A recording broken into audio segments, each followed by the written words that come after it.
I was baked and singing karaoke when a fight broke out. I had sung karaoke before, but only a handful of times. I also chose songs that were more talking with style than actual singing. All through my first song, We Didn't Start the Fire. The little thing that bobs along to the words was like half a beat off, so I was second-guessing myself the whole time. In spite of that, I decided I would do actual singing. I submitted. Round here by the Counting Crows. First off, not a good karaoke choice. Not very upbeat or well-known enough to make up for that. Second, I was baked. Had never been in that state while singing to a room full of people. Third, the bar was a shithole. I have a theory that bars only allow karaoke when their balls are an inch from the bandsaw. It's a last-ditch effort to remain solvent. So I'm up there, emoting, she wants to meet a boy who looks like Elvis. When I hear this smash, some lady broke a beer mug over some guy's head. They're rolling around on the floor, like 10 feet away from me. I have no idea what to do. So I keep singing. More people jump on the dog pile, trying to separate the two. There's like 10 people in there. And through it all I'm just tenderly serenading the bar with this song. This goes on for a while. Screaming, feeble and desperate attempts to swing at each other with people trying to hold them back, and me trying my best to keep it together. The DJ cuts me off right at the good part, very late. Turns out he was also the bouncer and was one of the first to dive right in. He asks if I want to start over. I say no. How are you supposed to top that? An Asian guy came into Target on Black Friday. He asked for an iPad, any kind. So I grabbed him one. My coworker Brad walks by with a crate of iPads. The Asian fellow asks for the entire crate. He wanted as many iPads as we could give him. Our AP guy wasn't there and the manager said there was no limit, so I ended up selling him roughly $10,000 worth of iPads.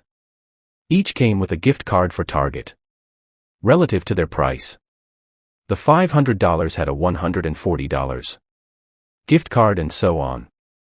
He ended up paying $9,500 of them with gift cards he already had, only spending $500 or so on them while getting a ridiculous amount of gift cards back. Okay, so I came home from work the other day. Like every day I am greeted at the front door by our Boston Terrier, named Dude. I pick him up. And he kisses my face. I kiss him back and carry him up the stairs, hugging and kissing him. As I get to the top of the stairs, Red yells out from down the hall, "Don't let Dude kiss you." I say, "What?" Red yells, "He was eating poo in the backyard." Then I realize Dude's breath smells funny. I drop him like a brick and run to the bathroom and start rinsing out my mouth and face with mouthwash. Just pouring the bottle all over my face and scrubbing with a cloth. Screaming at Red, "Why didn't you meet me at the door and tell me that?"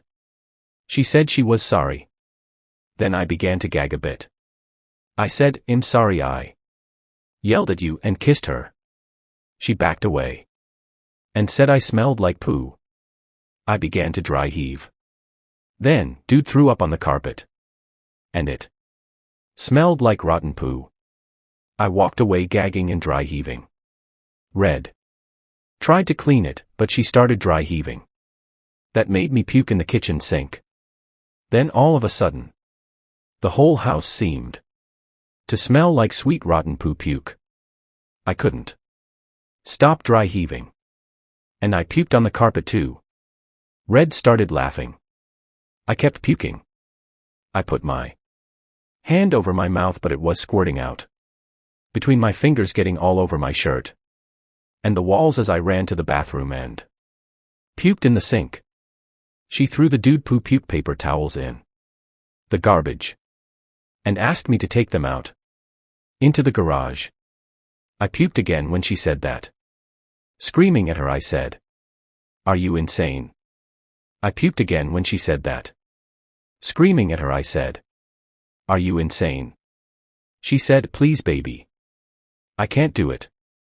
I cleaned it up. "You have to take it outside." I said, "Okay, baby. I'm sorry," between dry heaves. I got as far as the door, and I puked all over the door and the doorknob. I looked up at her and said, "I'm sorry." She laughed. I puked again on the porch. I puked on the stairs. I puked on the driveway. I tossed the bag into the garage. Then went back in the house, dry heaving till I got into the bedroom. The only room that didn't smell like puke. And dude was waiting for me on the bed. I smiled and said, "I fucking hate you," rubbed his neck and kissed him on the head. Last year I was put into a class with a guy that was, shall we say, an egg or two short of a dozen. Quite a nice dude nonetheless. When he wasn't being a wacky bastard, you could have a reasonable conversation with him without any problems. Authority didn't really appeal to him at all. He would rock into class with a portable external hard drive with a load of video games on it, i.e. Doom, Tomb Raider, and more, and just sit there playing them. If a teacher asked him to stop, he would for a little bit, then just resume playing. The guy was a real nerd, I guess, which was strange because he came from an area that was renowned for being quite rough, and he would be really out of place there. There were a few instances throughout the year of just sheer madness on his part. During one class, we were asked to present a presentation on the impact of IT on society or something to that effect.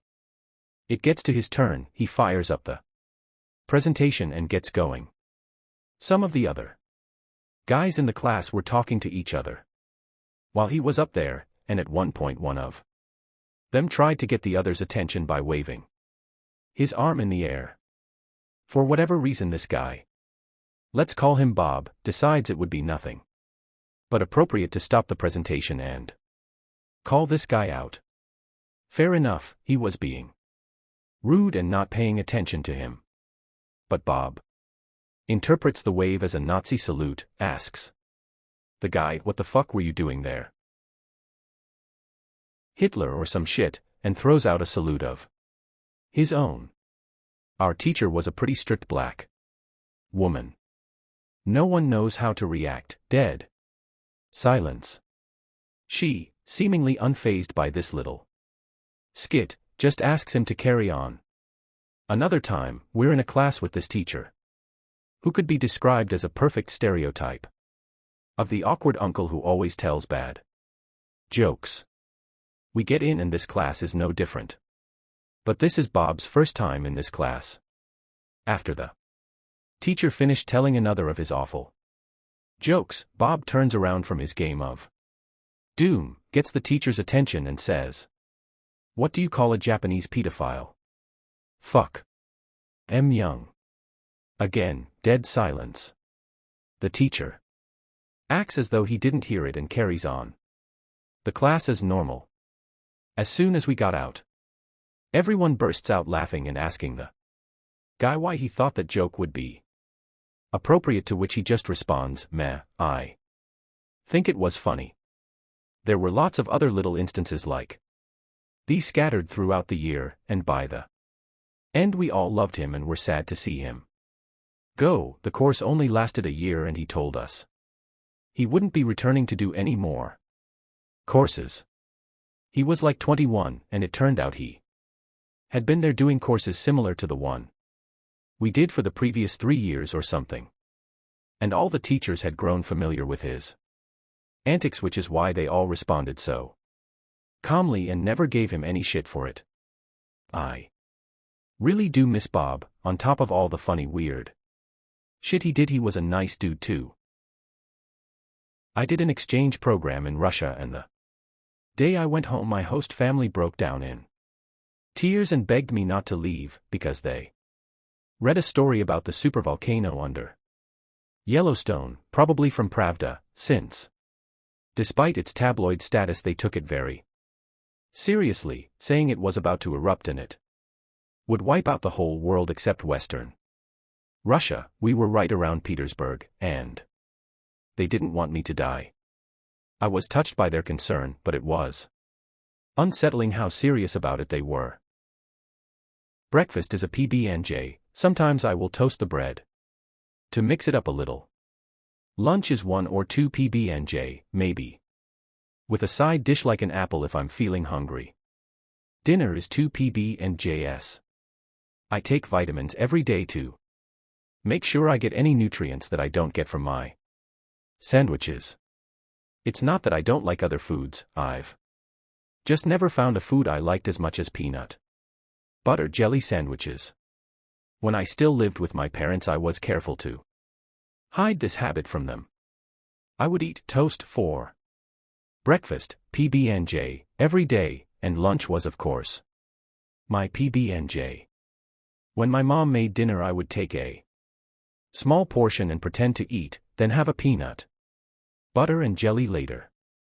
I thought I would grow out of it by the time I started college, until I realized how easy and cost-effective it is to just buy bread, jelly, and peanut butter and call it a day.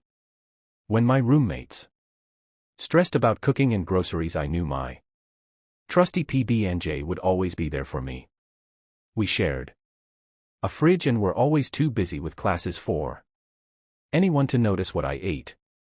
Now that I live alone, I don't have to worry about anyone judging me for my eating habits, and I couldn't be happier. I keep my diet a secret because I know it's unusual, and I don't want people to think I'm weird.